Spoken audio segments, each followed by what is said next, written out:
Eh bien, on peut dire que l'entrepreneuriat au féminin se porte plutôt bien, plutôt correctement. Mais on peut également dire qu'on pourrait en attendre quand même mieux. Quand on regarde le nombre de créations d'entreprises, je parle de PME qui ont moins de 10 salariés, qui ont été créées au cours de l'année 2011, il y a 530 000 entreprises qui ont été créées au cours de l'année 2011. Et sur ces 530 000 entreprises, 32% ont été créées par des femmes. Donc on voit que c'est un chiffre qui est bien sûr non négligeable, 32%, mais en même temps, il n'y a pas de raison que ça ne tangente pas dans l'avenir vers les 50%. On a voulu, dans notre baromètre Caisse d'épargne, on a voulu connaître les freins, les motivations, les attentes, les besoins en fait de ces femmes créatrices d'entreprises. On a voulu aussi en fait connaître tous les a priori, lever tous les a priori qu'on pouvait avoir les uns et les autres sur les difficultés qu'elles pouvaient rencontrer pour pouvoir créer leur projet d'entreprise.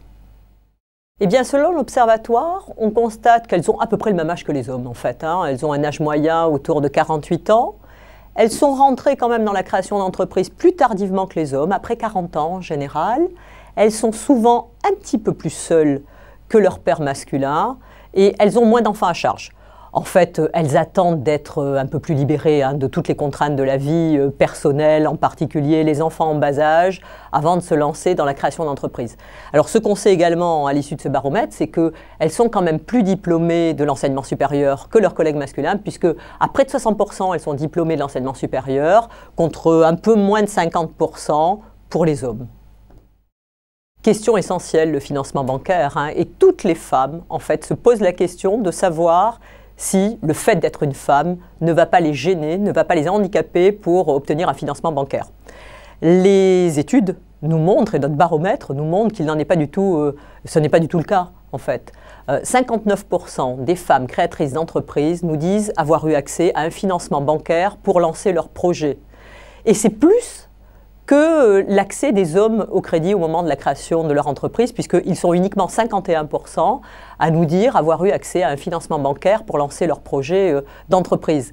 Alors en fait, ça c'est un a priori que tue le baromètre que nous venons de lancer, puisque tout le monde pense que les femmes ont plus de difficultés à avoir accès au crédit que leur père masculin. Ce n'est pas du tout le cas, et la réalité nous le montre, les statistiques nous le montrent. Alors, bien sûr, comme les hommes, elles pensaient avant d'avoir accès à ce crédit qu'elles auraient quelques difficultés à l'obtenir et que ce serait certainement le point le plus difficile dans l'accompagnement de leur projet. Elles sont environ 37% à penser qu'elles auront du mal à obtenir un crédit alors qu'en fait, ça n'est pas le cas.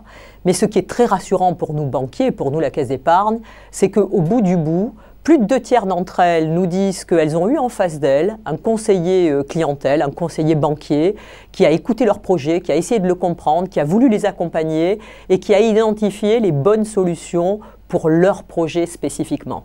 Et près de 80% d'entre elles nous disent qu'elles ont eu un conseiller bancaire en face d'elles qui leur a fait confiance.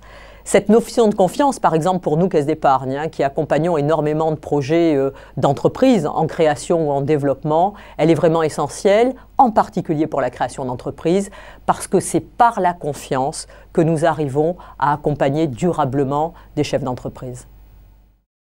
Je vous disais il y a un instant que les femmes avaient accès au crédit pour lancer leur entreprise, c'est incontestable, mais le montant moyen des crédits accordés au moment de la création d'entreprise est un petit peu plus faible pour les femmes que pour les hommes. Il est environ de 50 000 € pour la création d'une entreprise par une femme et il est plutôt de 65 000 € pour la création d'entreprise pour un homme. Bien sûr, rien à voir avec des critères discriminants que les banquiers auraient mis en place pour prêter moins aux femmes qu'aux hommes, ça n'a aucun rapport évidemment. C'est plutôt dû à des activités vers lesquelles elles ont tendance à se tourner. Ce sont des femmes qui souhaitent travailler dans la pédagogie, l'accompagnement des autres, que ce soit dans le domaine de la santé, de l'esthétique en particulier, et du coup plutôt vers des activités de service majoritairement. Et de fait, quand on travaille dans des activités de service, on a des besoins de financement qui sont moindres, en particulier pour financer du matériel. Pour illustrer également cette donnée-là, on peut dire que très peu de femmes s'orientent vers des activités industrielles. C'est assez lié d'ailleurs au type d'études qu'elles font. Seuls 6% d'entre elles créent une activité dans le domaine de l'industrie versus 26% pour les hommes. Et c'est ça qui fait la différence de niveau de financement. J'ai peut-être 2 conseils en tant que professionnelle de la banque et peut-être un conseil en tant que femme moi-même, si je peux me permettre. Donc les 2 premiers conseils, je dirais la première chose, Challengez, mesdames, votre projet. N'hésitez pas à faire appel à toutes les compétences que vous avez autour de vous, que ce soit les chambres de commerce, votre expert comptable, votre banquier.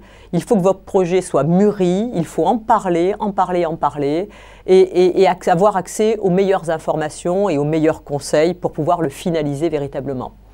Le deuxième conseil est lié au premier, c'est qu'il faut que vous ayez connaissance de toutes les possibilités en termes de financement. C'est absolument indispensable.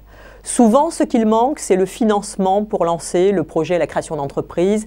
C'est la garantie qui va permettre aux banquiers d'être totalement sécurisés dans cette phase de création d'entreprise sans que vous ayez à donner de garantie personnelle par ailleurs. Donc ça vous sécurise vous aussi, bien évidemment.